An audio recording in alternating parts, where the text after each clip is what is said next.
Oi, gente, tudo bem com vocês? Vamos falar hoje sobre transtorno da personalidade narcisista.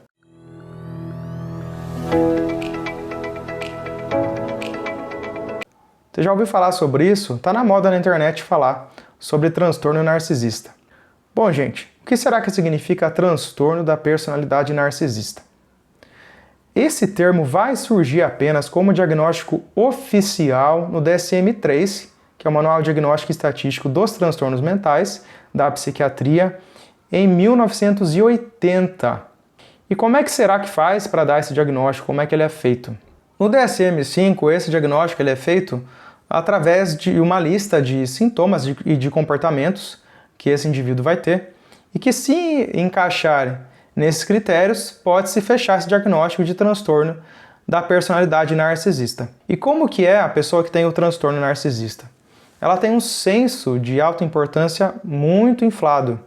São pessoas que exploram os outros para ter vantagens próprias. Eles têm fantasias de sucesso ilimitado, de poder, brilho, beleza, amor ideal. Eles acreditam que eles são pessoas especiais e que eles merecem receber tratamento especial e que eles só vão ter esse reconhecimento se eles se aliarem a instituições de pessoas que também são especiais como eles. O transtorno da personalidade é um padrão rígido e persistente de comportamento que vai afetar as relações interpessoais desse indivíduo, trabalho. Eu atendo muitos pacientes que passam por situações e passaram por situações na infância de pais que acabaram tendo esses traços narcisistas. Se a pessoa tem traço narcisista e ela tem uma visão egocêntrica e autoinflada, não necessariamente ela vai ter um transtorno da personalidade narcisista.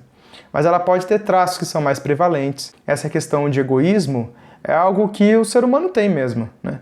Agora, se isso é muito exagerado, aí realmente vai gerar um problema, especialmente se essa pessoa se tornar mãe ou pai. Então já é um narcisista que vai se tornar mãe e pai. E para você ser um pai e mãe, você precisa ter a questão da empatia, de reconhecer e perceber as necessidades emocionais desse filho. Só que, infelizmente, as pessoas que têm o transtorno da personalidade narcisista têm uma dificuldade muito grande de reconhecer as emoções do filho. E isso vai gerar um trauma terrível nessa criança. São pacientes que crescem com um sentimento de inadequação, baixíssima autoestima, eles têm uma dificuldade muito severa de validação pessoal, eles não conseguem validar aquilo que eles viveram, aquilo que eles viram. Com frequência eles acham que são loucos e se sentem até mal por ter sentimentos negativos em relação aos pais, porque a sociedade acaba não validando eles e também diz que, por exemplo, família é algo sagrado, não se pode questionar, não pode se queixar de família. Então é realmente muito sofrido para esses pacientes que carregam esses traumas, e é um trauma que chega a ser complexo, porque é uma série de eventos que vão acontecer durante a infância, que é um período que a personalidade humana está se desenvolvendo. De fato, existem mães que são narcisistas, existem mães com transtorno de personalidade antissocial, que são indivíduos que a gente chama de sociopatia, né? São pessoas extremamente frias e que não conseguem respeitar as leis do mundo. Você já imaginou uma mãe que tem esses traços? Como que vai ser com esse filho, né? Quais os reflexos que isso vai gerar na saúde mental dessa criança? Os reflexos são os piores possíveis, geralmente. Então é muito sério e esses pacientes merecem ter um tratamento empático e adequado de um terapeuta, um psicólogo que vai compreender exatamente o que esses pacientes sofreram. Isso falando nesse tratamento das pessoas, desses filhos de pais com traços narcisistas. A gente, quando atende um paciente, a gente não fecha o diagnóstico de uma pessoa que a gente não conhece, tá? O psicólogo não faz isso. O psicólogo ele só pode fazer um diagnóstico psicológico se ele atender essa pessoa e vai ter todo um procedimento aí bem rigoroso para ser feito qualquer tipo de diagnóstico. Então a gente pode lançar uma hipótese diagnóstica, mas a questão é que na clínica, quando você atende esses pacientes, você precisa olhar para além do diagnóstico e jamais invalidar o que esse paciente está relatando. E os psicólogos precisam de fato dar esse tratamento empático e não, por exemplo, como eu já recebi na clínica, de um terapeuta pedir para o filho escrever uma carta endereçada ao pai pedindo perdão ou falando que perdoa os pais. Não é por aí, gente.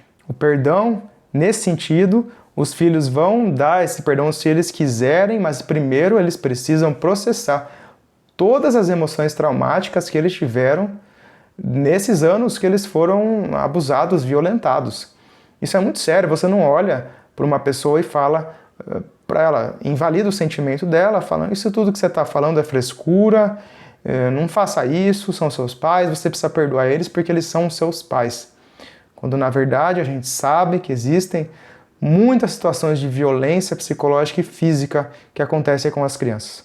No caso das pessoas que se fecham um diagnóstico de transtorno da personalidade narcisista, realmente é mais complicado desses indivíduos procurarem uma terapia, porque dificilmente eles vão achar que eles têm algum problema. Mas realmente pode aparecer na clínica esses casos e existe uma forma de você conduzir essas sessões.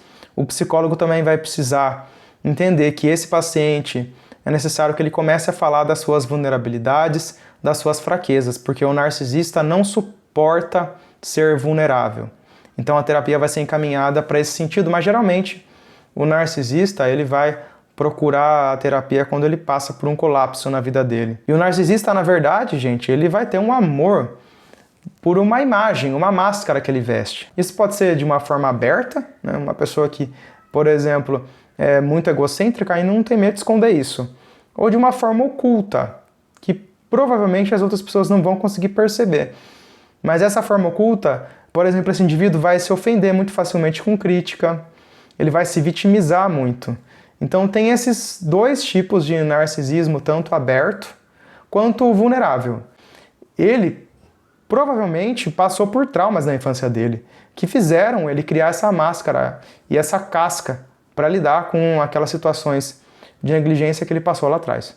Claro que isso não dá o direito desse indivíduo retraumatizar os filhos, mas infelizmente é isso que acaba acontecendo, porque você imagina a questão da psicologia e da psicoterapia, é algo muito recente esse reconhecimento que as pessoas precisam cuidar das próprias emoções.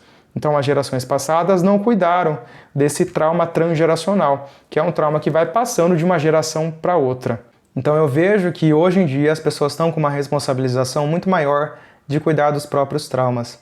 E é isso que precisa ser feito, cuidar dos reflexos desses traumas, olhar para si sem medo. Nem sempre esse processo é fácil, simples e rápido. É um tratamento que geralmente é de longo prazo, tá? Então, não se diagnostica ninguém à distância, assim, pela internet. Qualquer diagnóstico na psicologia é sempre um diagnóstico rigoroso, sério, que não deve ser feito com pressa nem correndo, tá?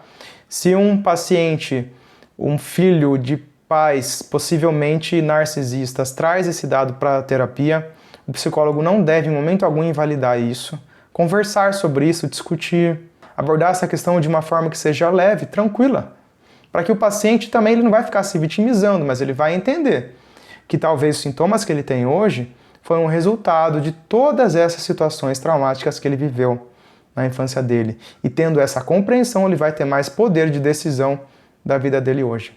Eu acho que eu já me alonguei demais. Eu sei que esse é um assunto muito complexo, que provavelmente vão exigir aí mais vídeos sobre isso. Se você gostou do vídeo, curta, espalha, compartilha, adicione o vídeo aos seus favoritos. E não se esqueça de se inscrever no canal, você me ajuda e ativa as notificações. Se você tiver dúvidas, críticas, sugestões, deixe um comentário, eu estou aberto a responder vocês. A gente se vê no próximo vídeo.